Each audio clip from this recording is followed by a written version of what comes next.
Welcome to Onslow County Today. I'm your host, Lisa Whitman-Grice. You can see it's a little windy here because we are at the Swansboro Bicentennial Park. We like to practice what we preach, and we are exploring our Onslow County. We're going to be in the Swansboro vicinity today, where we're going to go to the library, and we're also going to go to the Hubert Bypass Park. As always, we're so glad that you're here for Onslow County Today.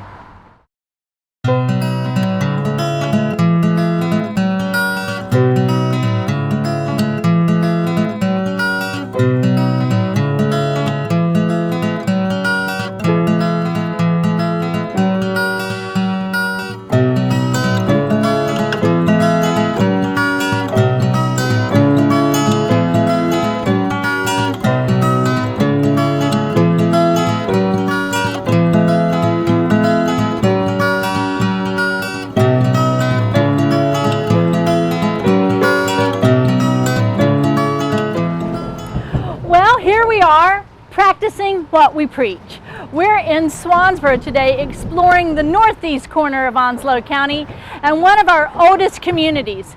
You know, this year marks 306 years that Onslow County has been settled, and we became Onslow County as we know it in 1734.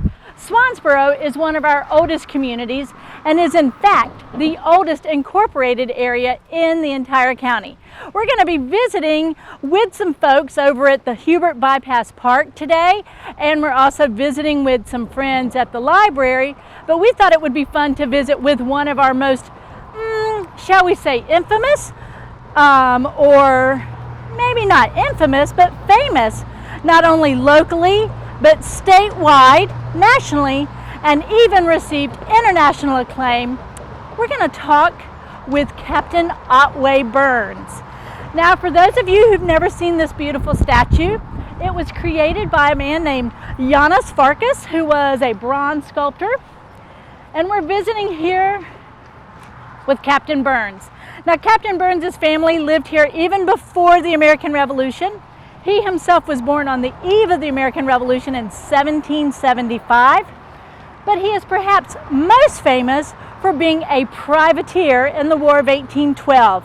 He sailed on a ship called the Snapdragon, but he was also a shipbuilder, and following the War of 1812, he was in the legislature, and he was the builder of one of the first steamships called the Prometheus. So if you get a chance, make sure that you get out and explore Onslow County today and make your way to Captain Burns. Welcome to Onslow County Today, and as you can see, we're kind of moving around the county, and we are here in the Learning Center at Onslow County Cooperative Extension with their director, Peggy Garner. Peggy, thanks for having us in today. Thanks for coming to visit. So last year, we all know that Hurricane Florence interrupted many things in all of our lives, but for you, that meant no county fair in 2018. Correct. So you're coming back full force in 2019. We want to know all the details. So the first thing is, what are the dates of this year's fair? The entry dates for this year's fair is October the 14th. The fair will actually open that evening. So the entry times for the fair would be 8:30 to 4:30. Educational booths for individuals that and organizations that are putting up booths, they have to be put up between those times as well. Judging will occur the next morning, and then everyone needs to come and pick up their item the next Monday, which would be the 21st. Okay, so when we talk about all of the things that people can enter into the county fair, which is such a wonderful idea. I mean, our fair is well over 70 years old. Yeah. This is a tried and true tradition here in Onslow County, and people think about, oh, I'm going to enter that in the fair. What does that mean? So we've got some items here, but what are people bringing to the fair, and why are they entering things? We want to see the talents that the people of Onslow County have, and they have wonderful talents, but we don't share it with each other. So it can be crafts, and we do encourage people to bring in crafts that children have made as well, not just adults. And we always make sure that that child is going to get a ribbon. Even if they don't get first place, they're going to get a ribbon because we want to encourage them to keep on doing what they're doing. Whether it's painting, putting Legos together, which is a real big thing now. They're doing sculptures. We actually have some of the high school art classes bring some of their items over as well. So it can be anything from where they've made cookies. So we're seeing a lot of children. I know with 4-H this year, we've had a lot of children come into our cooking classes. The only thing we have to remember if people are bringing in any kind of food is it cannot be refrigerated. Okay. And they're going to bring it in on Monday. We don't know what kind of temperature we're going to have. We've had days of entry where we are in sweatshirts, and we have some that we'd really rather be in our bathing suits, which no one really wants to see that, but that's kind of what we want to do because it's hot and it's humid. So if you have things that need to be refrigerated, we do not have the refrigeration space at the American Legion building to put it in refrigeration, so we would not be allowed to have the judges taste it the next day.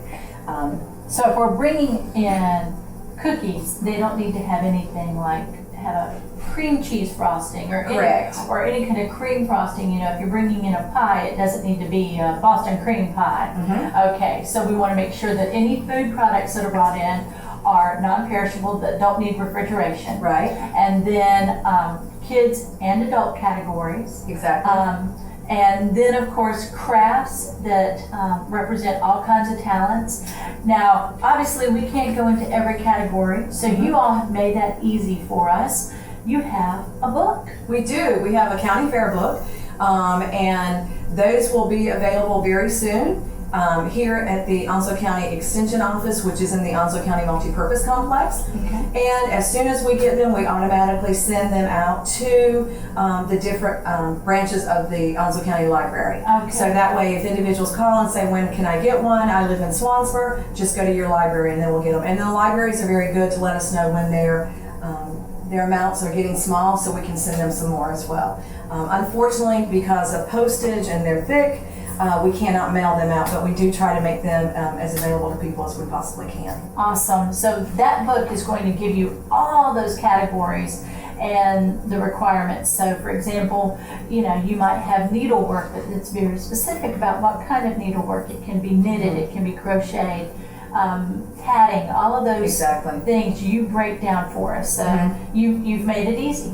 for folks to participate. We try, and some of the rules that we have to go with, the resident that brings it in has to live in Onslow County. Usually we say that the item that's being brought in to be judged has to have been made within the last year's county fair, but because we did not have a fair last year, we will be accepting items from 2 years ago.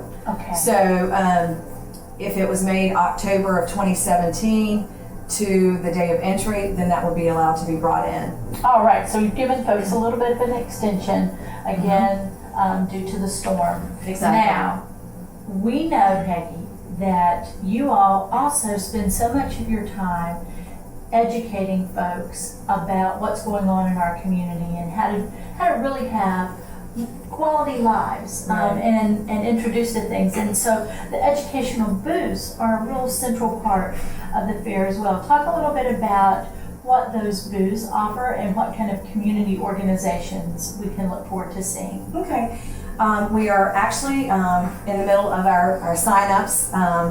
And so if an organization wants to have an educational booth, it cannot be marketing. It actually has to have an educational component.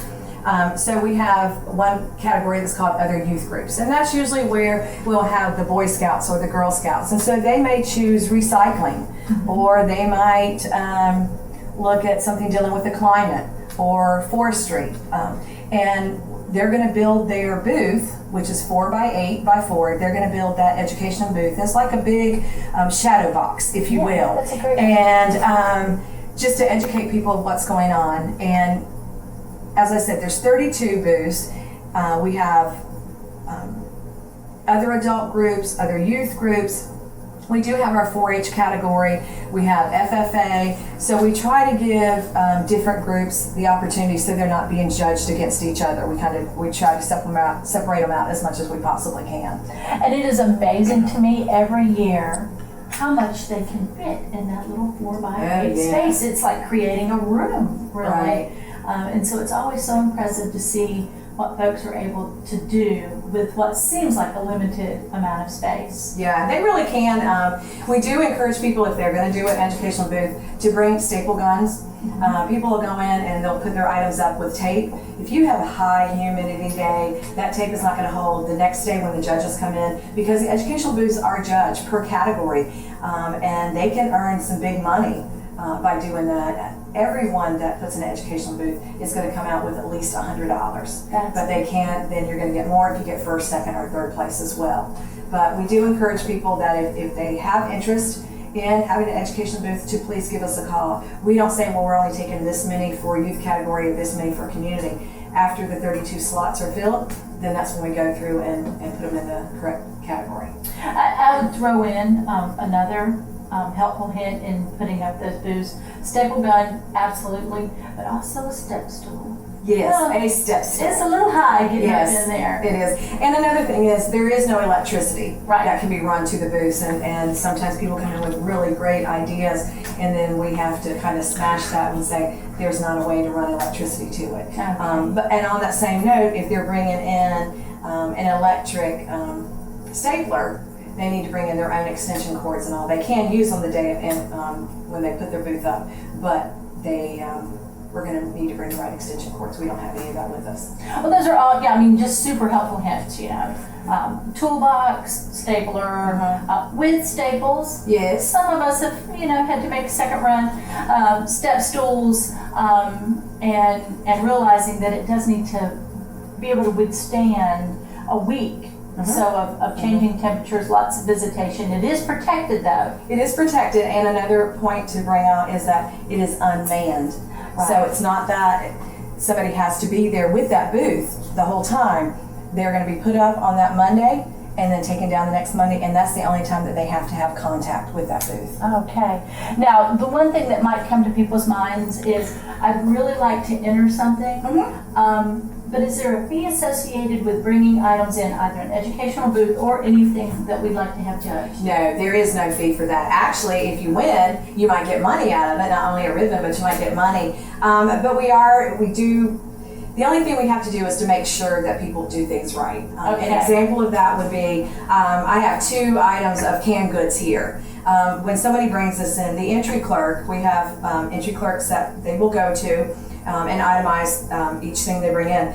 But they are going to ask them, how did you process these string beans? Okay. If they were not processed properly, then we will not accept them. Okay. Because if the judges choose to unseal that jar and taste it, I cannot put them at risk of ending up in the emergency room. So if anybody has questions on how certain things should be processed, all they've got to do is give us a call here at the Extension office, and I'll be more than happy to go through that with them.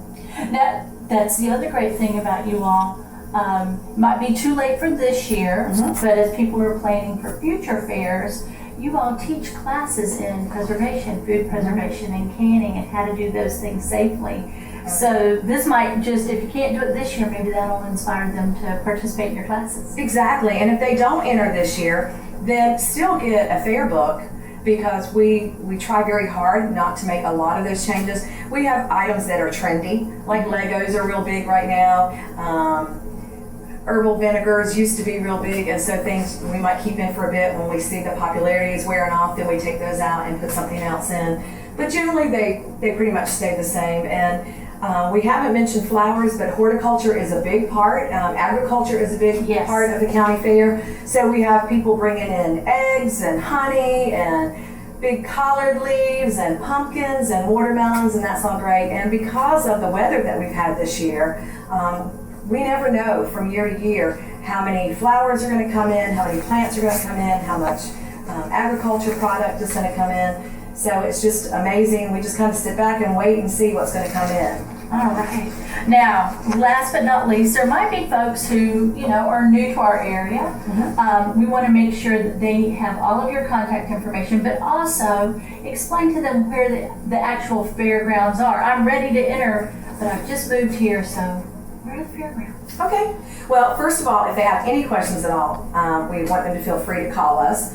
Because if somebody's feeling comfortable, they have the answers they need, then they're going to be there that Monday morning to do the entry. So they can call the Onslow County Cooperative Extension Service at 910-455-5873, and we'll be able to answer any questions that they have.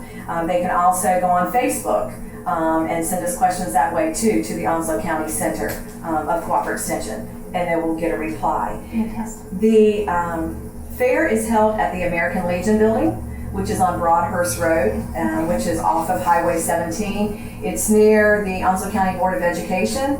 So if they know where that is on WASA, Animal Services, then they're right in that same ballgame. Very good. National American Legion building next to our National Guard building, so that whole little complex there. Exactly. And so they can be on the lookout for that.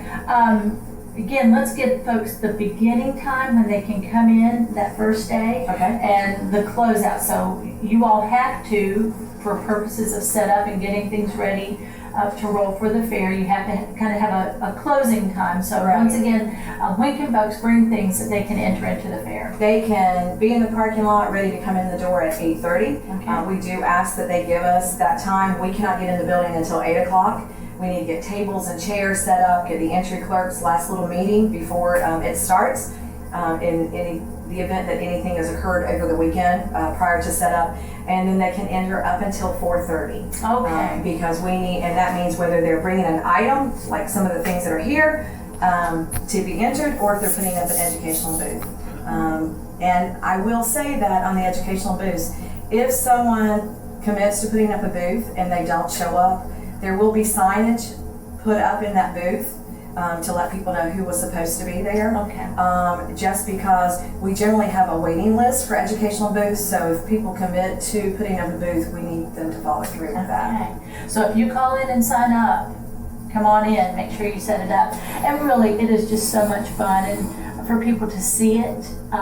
Sure, the midway is great, and there's nothing like a candy apple. That's right. But this is what harkens back to those original county fairs, this idea of canned goods and crafts Right. and agricultural products. So thank you for maintaining that sense of tradition. Also celebrating what's kind of new and trendy. Well, and it's fun and it's educational for us, and we as a staff get inspired when we're there because we see what people are doing, and oftentimes I'll see the entry clerk saying, well, how did you do that? So they're learning, and it gives them an opportunity to possibly get into a different craft area, hobby area that they hadn't even thought about. Awesome. Well, Peggy Garner, as always, it is a pleasure to come and visit with you, and we'll see you at the fair. Absolutely. See you there. Welcome back to Onslow County Today, and joining us now is Amanda Nestor from Onslow County Solid Waste and the Landfill. Amanda, welcome to Onslow County Today. Thank you. I'm happy to be here. Now, as I understand it, you have been with the county all of about 6 months now. Yes, ma'am. Just started in March of this year. Well, we are glad that you are here. We're going to be talking about a really cool program, initiative that you all have going on, and this is a campaign you have running in conjunction with the state of North Carolina, I understand? Yes, ma'am. And it's called the Recycle Right. Yes, ma'am. Recycle Right for Onslow County. Now, you all always want folks to recycle right, but you've got some specific dates set up. What is the time frame for Recycle Right? Our campaign will be running from September 9th through November 15th. Oh. And it'll be ending on America Recycles Day. Perfect. So just as that reminder on that America Recycles Day. You know, we want to talk a lot about the campaign and why it's important. True, you know, we talk a lot about recycling, but this is a great time to reinforce in folks' minds why it's important. So talk to us a little bit about why you all have jumped on with the Recycle Right campaign. Well, we are doing a partnership. It's a statewide campaign created by the Division of Environmental Assistance and Customer Service. And the purpose of the campaign is to educate the public about how to recycle correctly, to reduce the waste that is coming into the recycling stream, and to counteract the negative news that's coming out about recycling. Okay, so, you know, the idea is every kid knows, like that's just part of their vocabulary. They're the first ones to tell us, but we do sometimes have to remind adults about what they can and they can't recycle and really, again, why it's so important. So let's talk a little bit about the do's first and foremost. what can and what do we want to recycle? So there are 4 types of recyclables that we are taking at our recycling facility, Sunoco. It's plastic, metal, paper, and glass. Okay. And our plastics should not include any tubes or any plastic bags. And our glass can be jars and bottles, and we don't want any mirrors or wine glasses. Okay, so nothing that's been contaminated, no window glass, Correct. no mirrors, but good old like spaghetti sauce jars, Yes, ma'am. pickle jars, mayonnaise jars, all those things that we tend to think about. And then you want us to do some things to prep those, certainly, like what? So our recyclables should be rinsed. Our main contamination that we're finding is people are leaving food waste in their recyclables. So with the spaghetti jar, we don't want you to leave any spaghetti sauce in there. You should rinse it before you put it in the recycling bin. Okay. And with our cardboard, we do accept cardboard, but it should be broken down and folded up so it could be easily sorted. And we accept pizza boxes. However, the pizza boxes should be clean. No pizza grease and no leftover crust left in it. Okay, so it's clean as we can get it, break it all down, rinse it out. What about the labels that are on things like the pickle jars and things like that? They do not have a problem with any labels left on it. Okay, labels we can leave. All right, so since we're kind of on that track, we've talked a little bit about cardboard. You know, the most obvious and the thing that we all kind of started out recycling was good old paper that we love to produce. Yes.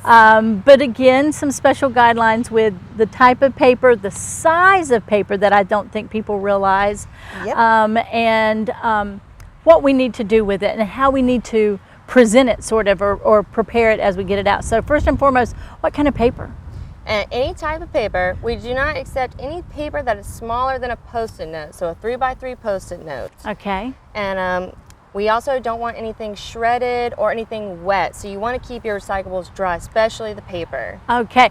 And what about things like receipts that are sort of on that thermal paper? Does Right. that Receipts are not accepted. Okay, so keep out receipts, anything smaller than a regular Post-it, good old paper. You know, I'm looking here at my own paper. What about if it's got a stapler in it or paper clips or anything like that? Those are okay because they can be sorted out. Okay. They have magnets and everything and can pull stuff out. All right, so plain paper is fine. Size isn't really an issue unless it's too small. Correct. Definitely don't want shredded. And you know, sometimes, you know, when we collect all of our newspapers, people have a tendency, well, let me just bag those up for you and make that, I'm helping you, right, Amanda? When I put them in those bags, but you don't want them in bags. Correct. Your recyclables should never be bagged. When it comes out on a conveyor belt, it's easier for the people working in the recycling facility to just put that aside as trash, because it would have to be opened up and dug through to determine if those recyclables were worth it or not. Okay, so how about metal cans? So we've talked about glass, we've talked about paper, metals. Any metal cans, we just ask that you do not put any scrap metal in it, nothing large like ladders, and nothing that can be tangled up like hangers. Oh, that makes perfectly good sense. Okay, so glass, metal, paper, And plastic. and now the most, I think probably the most confusing for folks, because does it have the little symbol on the bottom? Is it the right number on the bottom? So what kind of plastics can we recycle? So you can use any regular plastic containers, bottles, like soda bottles, and you can leave the caps on. They ask that you screw the caps on, because if they come off, then they'll be sorted out. So they Okay. ask to leave them on. Leave caps on, okay? Yes, ma'am. Important point. What about things like shampoo bottles, detergent bottles, anything like that? Shampoo and conditioner bottles can be recycled, but they ask not to have tubes. So like toothpaste tubes or, Okay. you know, medicine tubes, none of those can be recycled. Okay. And then, of course, our big list, our don'ts when it comes to all of these things, but especially plastic. So what are our plastic don'ts? So any to-go containers, they're typically called clamshells. Those are non-recyclable. They should go in your normal waste stream. Okay. And also plastic shopping bags. So we do not accept those at our recycling facility. However, you can take those with you to any retailer that takes those back. So I know Food Lion, Walmart, they will take those back and recycle them somewhere else. Okay. You know, we've all seen them. I mean, the wind catches them and off they go. Yes. And I'm sure that because of they're so lightweight that they're a real challenge in the recycling apparatus as well. They are. They can get tangled up and it can be a real hazard for the people that work there. Okay, so we've talked about our do's, talked a little bit about our don'ts, and then we have our super don'ts. And when I mean that, you know, I'm always thinking about those things that we want to keep forever and ever, or those things like styrofoam. So talk about the super don'ts. So we definitely do not accept styrofoam. We do not have the capabilities to recycle styrofoam. And that includes like styrofoam cups and food containers, even packing materials. Okay. We also don't want hazardous waste. You can't put paint, aerosol cans, or any medical supplies in your recyclables. Okay, so those are the super don'ts. Right.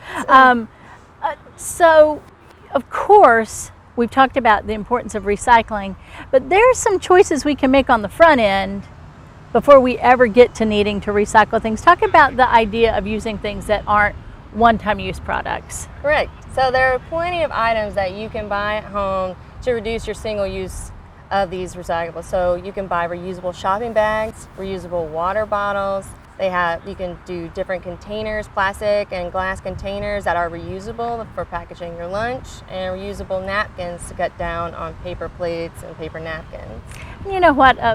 When you pack your lunch like that, it's like every day's a picnic anyway. If you use really, you know, good serving containers and pretty napkins and put it in your lunchbox instead of, you know, picking up that plastic bag again, it makes it more of an experience. Right.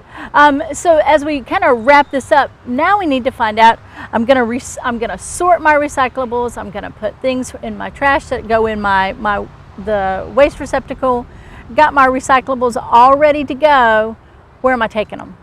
You can take your recyclables to any one of our convenience sites located across the county for free. All right. You can find those recyclable locations, the convenience site locations, on the Onslow County website, and you can also take them to the landfill, which is located off Meadowview Road. All right, and when we talk about, you know, again, those super recyclables, you all also have made some allowances, or not allowances, but you've made arrangements for some of those things that we want to dispose of. They don't need to go in the regular landfill.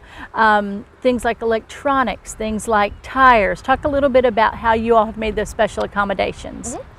So they are not accepted in the landfill. However, at our facility on Meadowview Road, we have special areas set aside for the recycling. So we do accept white goods and tires, and we have special areas set aside for those, as well as electronics, the large batteries, and fluorescent light bulbs. Well, you all have made it easy for us. You've spelled it out for us. You've made it easy for us to recycle. Now the responsibility goes on us. But you've even made it easier because, Amanda, you brought us some cool examples, and we're going to pull these up. So these are recyclables. So got a plastic bottle with the cap screwed on. Okay. Normal paper. Alrighty. Oh, we'll turn this around so we're not doing product placement. How about that? There we go. Certainly glass. A glass that has been rinsed out. All right. Plastic container. And again, rinse it out really thoroughly. Yes, ma'am. Okay. Metal container. Metal containers. Rinsed out. And of course, this is a pizza box example that is clean. So as you see, there's no pizza grease in the box at all. All right, excellent. Just put this in our recycling, prep it, take it, don't put it in a plastic bag to drop it off. Correct. But these are all absolute yeses. Yes. All right, so we're gonna drop this back down here, and you've got a couple of examples. Make sure that we know what we're looking for in our super nose. All right, so our solo cups, now they do have the recycling number on the bottom, but they're not accepted at the facility, and it depends on the facility and the market which items they will accept. So remember that the disposable cups that you can get from a fast food restaurant, the lids, the straws, those are all not recyclable. All not they go recyclable. right in the trash. Okay. Styrofoam. So any styrofoam cups, containers, packing materials goes straight into the garbage. Can't be used at all to be recycled. Okay. And there they The are. dreaded plastic There it bag. is. So those can be taken back to the store. You don't have to throw them in the trash. If you still want to be altruistic, you can take it back to the store where you got those. All right.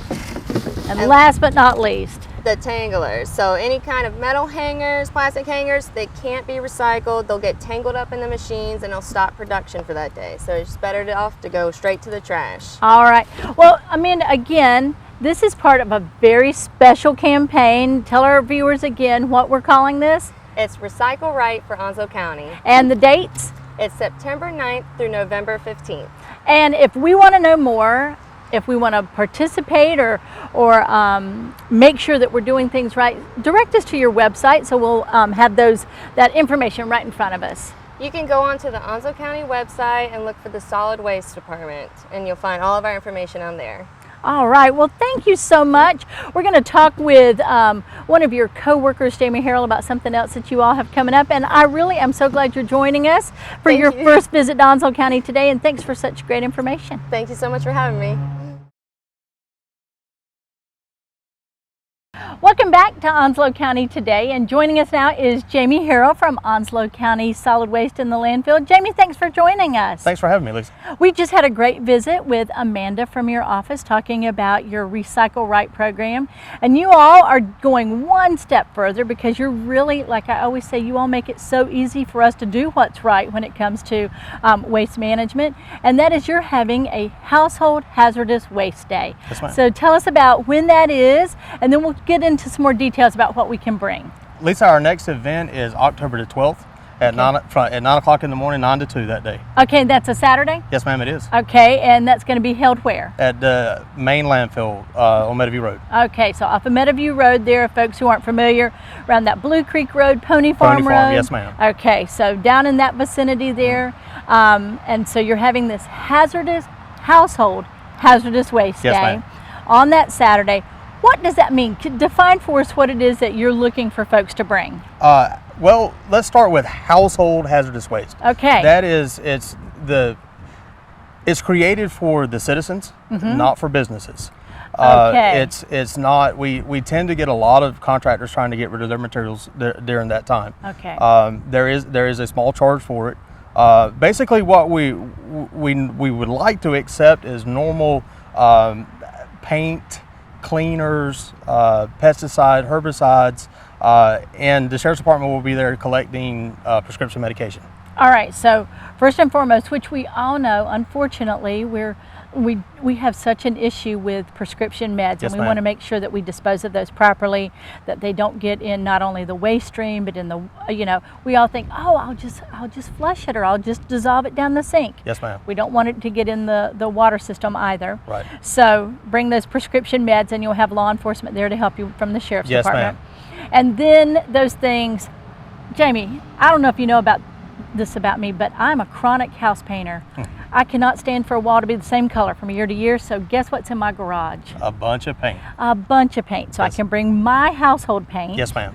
Okay, and then any solvents I use. Yes, ma'am. Any cleaners or Okay. Yep. And then, of course, you want to make sure that we bring those to you on that day, any way that we need to prepare them.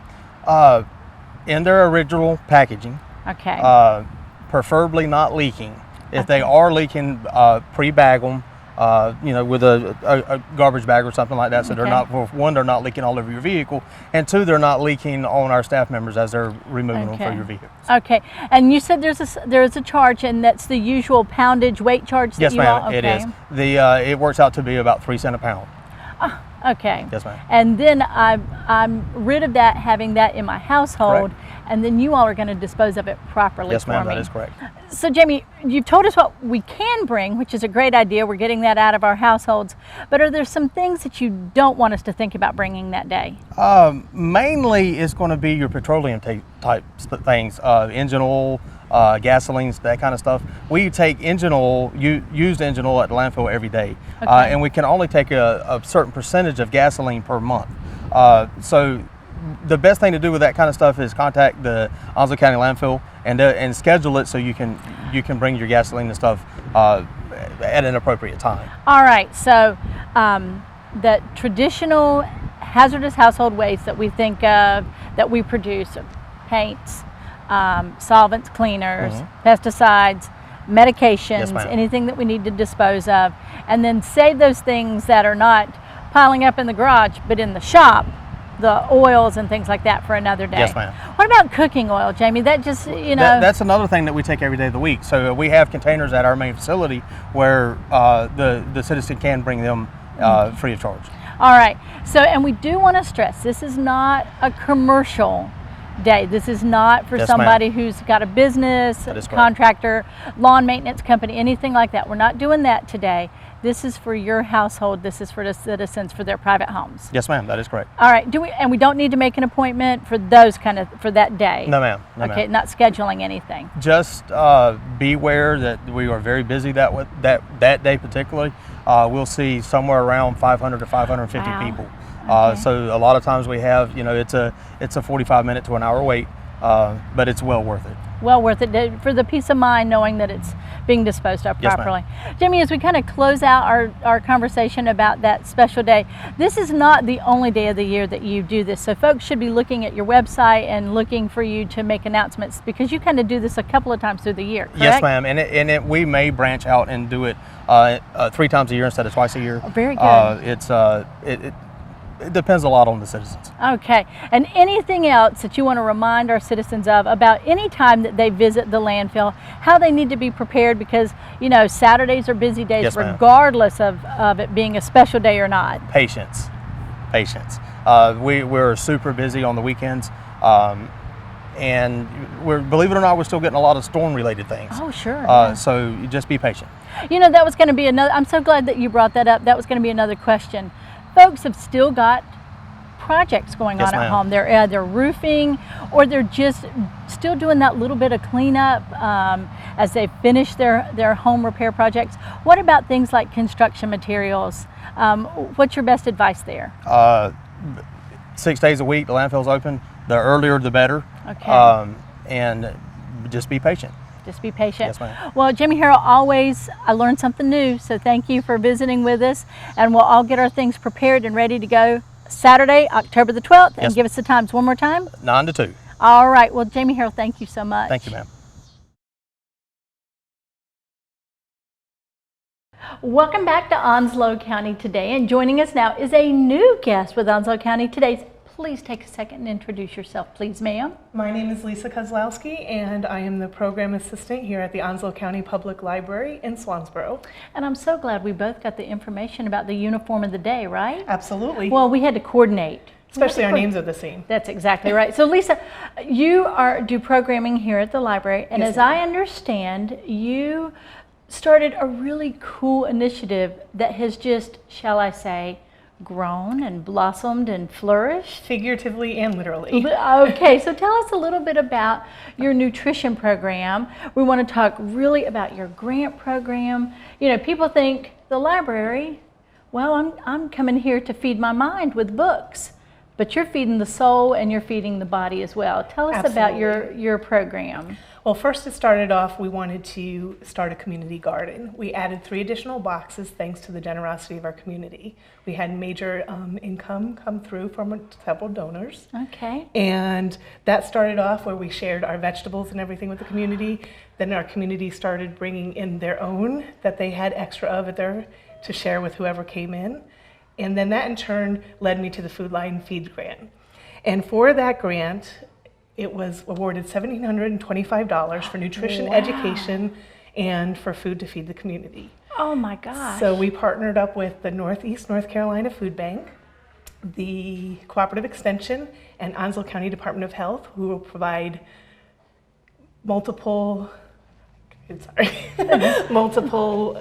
kind of different classes. classes. Okay. Yes, sorry. Workshops, classes. classes. You can find the classes in our newsletter. Okay. our fall newsletter, and you can sign up for them. And when you come to the classes, you will receive 2 bags of food from Food Lion Feeds. So all of this, you planted a seed. Correct. You planted a seed, and that seed grew into a community garden. Yes.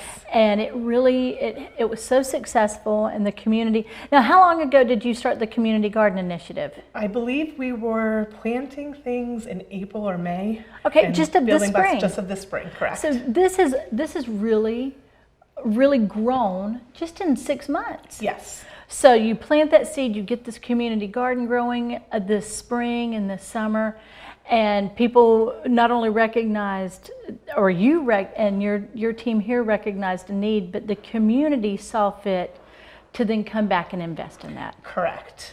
And the reason we were talking about feeding the community was how hard we were hit by Hurricane Florence and how many people lost their homes. And if we could take a little bit of a burden off, then we'd done our job. You know, that storm now has been a year away, Correct. a year behind us. Correct. And I don't think that we all realize that kind of Doppler effect, that ripple effect that it's carried through. So Plant This Garden community says we're here to help one another. Yes. Then you want to make it bigger. Yes. You reach out to Food Lion. Yes. Food Lion Feeds. Yes. You said $1,700? $1,725. That is incredible. Yes. So that puts together the food. And then you had, as you said, the bags themselves donated. Yes, I was looking for reusable shopping bags and collapsible cooler bags to be able to give away so families could use the collapsible cooler bags to pack healthier snacks, to take to the beach, vacation, whatever. And the Northeast North Carolina Food Bank reached out to the Dairy Alliance, and they donated all the bags. That is phenomenal. And of course, the idea of reusable bags is a great idea, Yes. regardless. So how awesome of that they do that.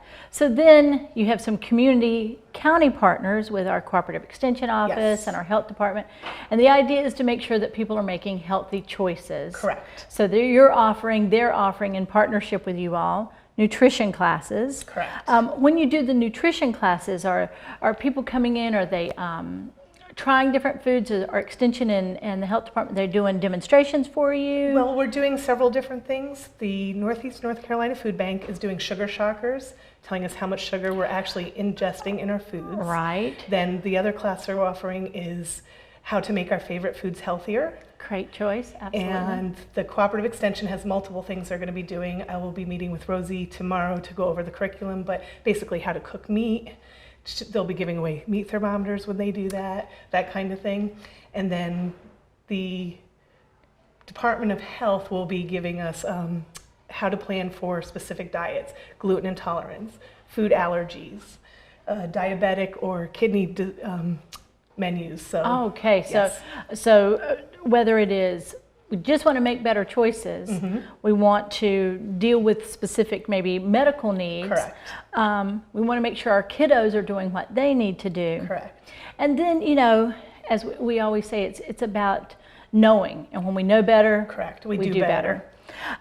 So come and participate in the nutrition classes, and then you're eligible to receive the bags. Correct. And once we are finished with our nutrition classes, whatever money we have left, we plan on opening up to the rest of the community.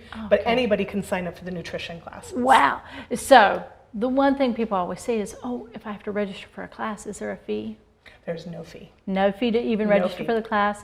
Do you have limited space in the classes? We do. Okay. We're taking a max of 30 people per class. All right, so need to contact once all the dates and information, everything is released. Everything is already released, Okay. so it's all out there. It should be on our calendar on our website as well as in our newsletter. All right, then they're going to call in, or can they register online? We're supposed to have Sign Up Genius register online. We're working on getting that up and running, but Okay. the best bet is to call here at the library in Swansboro to register for the class. Can you give us that main number? Absolutely. It's 910-326-4888. All right, so feeding the mind, feeding the soul, feeding the body, Correct. and doing it in a healthy way for the whole family. Yes. Now, we got to shift gears a little bit because Absolutely. we have this wonderful Food Lion Feeds program, but you're going to feed some folks here this afternoon. Absolutely, with our cookbook club, Smorgasbook. I always have to practice that. Smorgasbok. So we all know what a smorgasbord is. Right. That's a buffet. Correct. But a smorgasbord is what? Our smorgasbord is where we take a cookbook from our collection here at the library, because lots of people like to try new recipes and new things but are afraid to invest the money. So what we do is we pick one, everybody chooses a recipe, they're the only one who gets to make that recipe. Okay. And you only make one recipe, even if we have 35 people, because it literally is just a taste testing of everything. So you have a little bit of a potluck Correct. here, but it ties back to a book. Correct. And you know, I love cookbooks. I have to tell you, I collect them. Some things I cook out of them, but sometimes it's just the beauty of a cookbook. Yes, and the first one we actually did had stories. It's from my mama's table. And so it was stories about things that she had made and how it came about and how it impacted him as a child growing up. All right, and so today your folks who are going to be joining you this afternoon Correct. are doing a book called Can I Freeze It? Yes.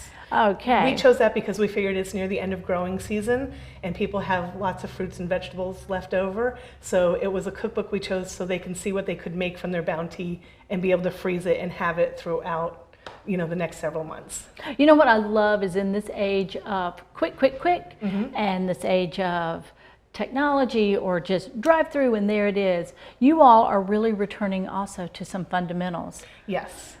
It's really, people don't cook anymore. They're apt to go through drive-through. And honestly, I made pumpkin soup. Ooh. And I'm not one to eat anything with squash. And it says you can use butternut squash because obviously pumpkins are not here yet. All right. So I used butternut squash and I actually tasted it and it was so simple and easy to make. I made it in 15 minutes. The longest it took was the hour for the squash to cook in the oven. So then you're going to freeze that. You can Absolutely. potentially freeze that. And then later on in the fall, you're running late. You get home for dinner and you're like, Or even here at work, I can grab something, bring it, and have it here at work. that's perfect. That's perfect. And what's the plan for next month? Next month is no peanuts, no problem. Oh. And we tie that in also, as you saw with our Food Line Feeds nutrition program for special diets. We chose to do this because there are so many kids with peanut allergies today. And grandparents participate in this as well, things that they can make for their children either to take or their grandchildren to eat, you know, when they're there with allergies. And how do you get to participate in Smorgasbord? Just come into the library, find the recipe you want, sign up, we photocopy it for you so you don't have to worry about how to make it and you can take it and make it. And everybody picks their own, so you're not going to wind up with 5 Chocolate- helpings of... Correct. Okay. No, so not 5 chocolate cakes. not 5 chocolate cakes, but maybe 1. Right. But maybe 1. Right. And then you're all going to taste test it, and you're going to say, oh, this is going to work. Yes, and on top of that, we have prizes we award because we do it right before our teen scene.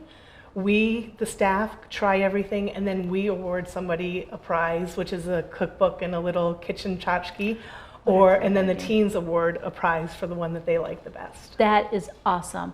Well, Lisa, thank you for inviting us in. Again, let's direct folks to give them your telephone number, tell them your location and your website, because we want everybody to know about this awesome program and also to know about any programs that you're offering here. But Smorgasbord sounds pretty cool. Okay, well, our phone number is 910-326-4888.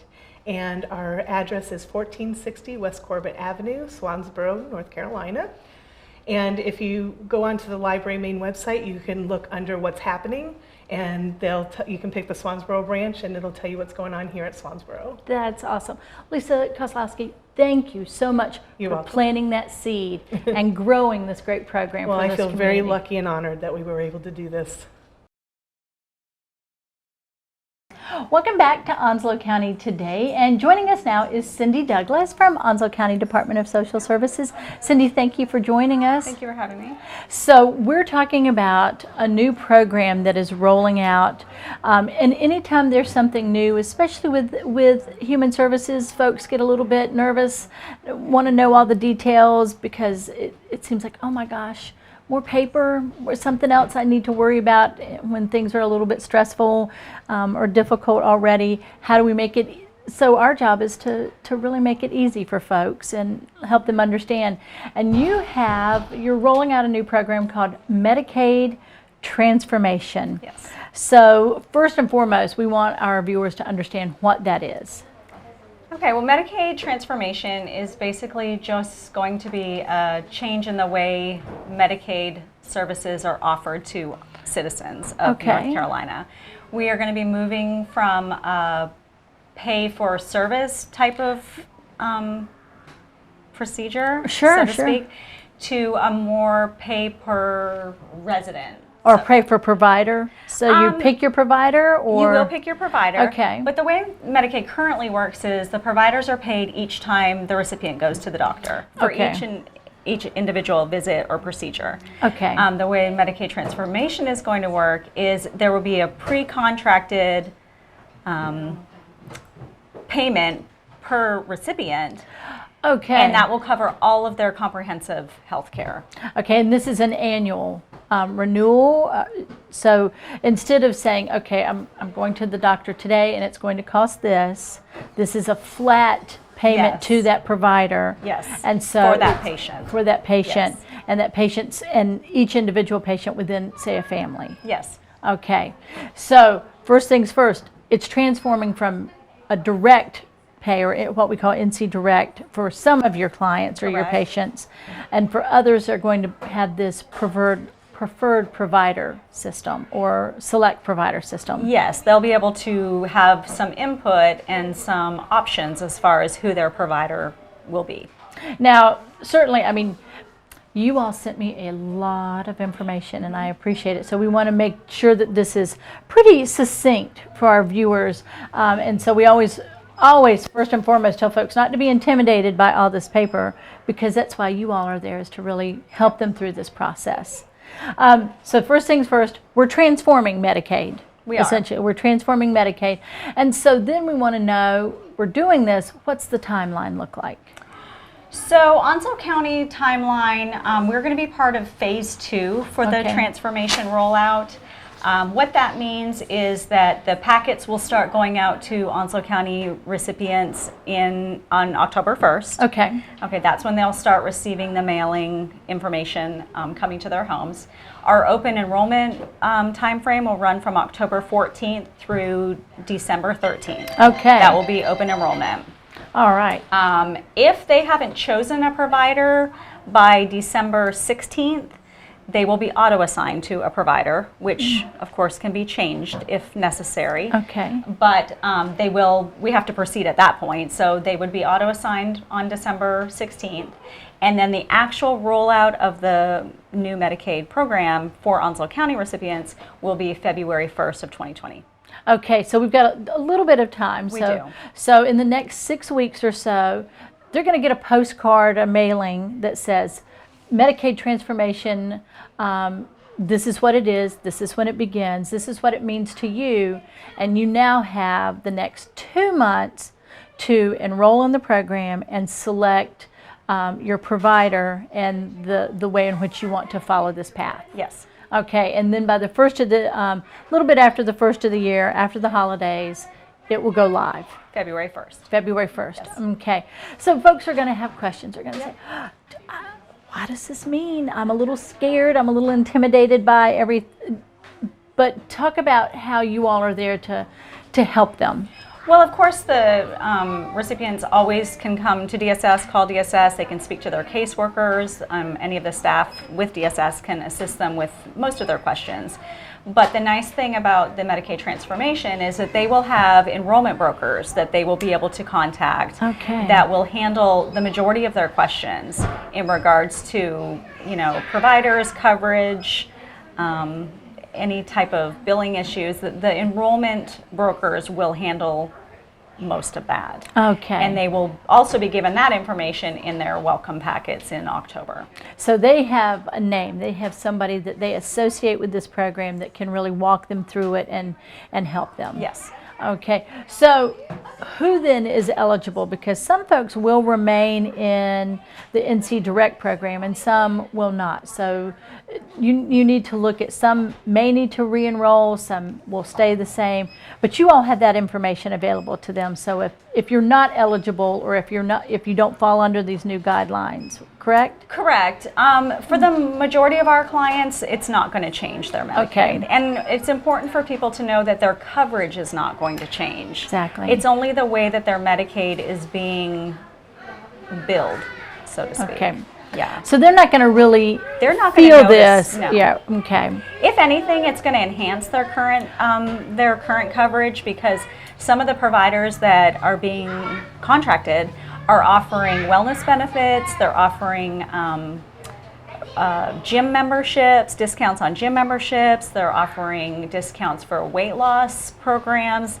There's all kinds of wellness benefits attached to the new Medicaid that is supposed to give people access to more overall comprehensive health care. This is also about being preventative. Well, that's what I was going to say. Instead of just treating us when we have illness Correct. or sickness or even chronic illness, this helps us perhaps prevent those things. Yes. And it's really about being a lifestyle Yes. enhancement. And giving people some discounts that will, promote some healthy lifestyles. That's fantastic. So we've talked about when it's going to change. We've talked about who will be impacted, and as you said, the benefits are far superior to what has been provided before, and there's not going to be that dramatic of a shift if we notice it at all. Correct. I think if anything, it's going to be, like I said, it's going to be more beneficial to residents of Onslow County. Have you started any preliminary conversations with your patients or clients? Has there already been some conversation out there that this was coming, or is this something new that we're kind of sharing with folks today? I mean, there is some information out there, and the caseworkers do, as we're seeing new clients, we start discussing it with them and letting them know that this is coming. Okay. But this is really the first of the media attention that it's getting. We want to be able to make sure people have access to the information on Facebook, on the Onslow County website. Onslow County Today will help. Our current caseworkers are trying to start sharing that information as they come in contact with clients. So we're starting to get the word out there now that we have more concrete information ourselves. Now, I understand that some of the counties in the state rolled it out a little bit earlier, kind of some pilot or test counties that we're seeing. Have you gotten any feedback yet from those counties, or we're waiting to get that data back? We're still waiting for a lot of that information.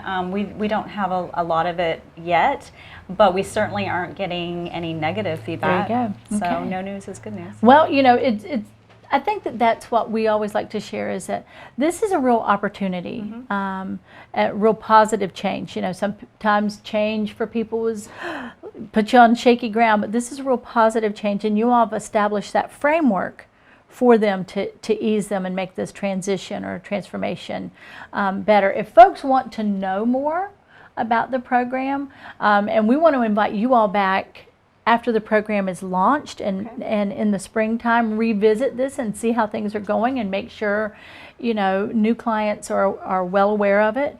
And we always like to just touch base and see how things are going. What's the best resource? How could they reach the Department of Social Services at our Consolidated Human Services building? Well, they can always come in. Okay. We don't require appointments for walk-in clients. They can certainly call the agency at 910-455-4145. We have individual extensions. Yes, you have lots of extensions. numbers. They can utilize the Onslow County Facebook page, the Okay. county website. But in my opinion, the best way to get your questions answered or put your fears at ease, or just to come in and talk to us. Fantastic. That's why we're here. We're here for the citizens.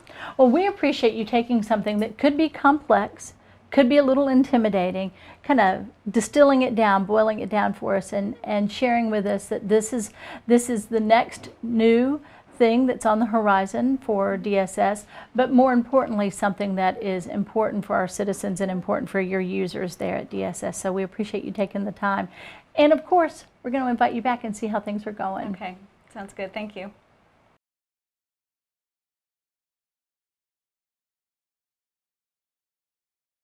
We've had a great visit here at our Onslow County Public Library Swansboro branch today, and we want to say a very special thank you to their staff for welcoming us in. We also want to say thank you to each of our guests, certainly Peggy Garner because she's getting us ready for the fair. We also had a chance to visit with Jamie Harrell and Amanda Nestor from Onslow County Solid Waste. We spoke with Cindy Douglas from the Onslow County Department of Social Services and Lisa Kozlowski from here at the library. You know, we do practice what we preach, and we do get out and explore our Onslow County today, and we invite you to do the same. We'll see you next time.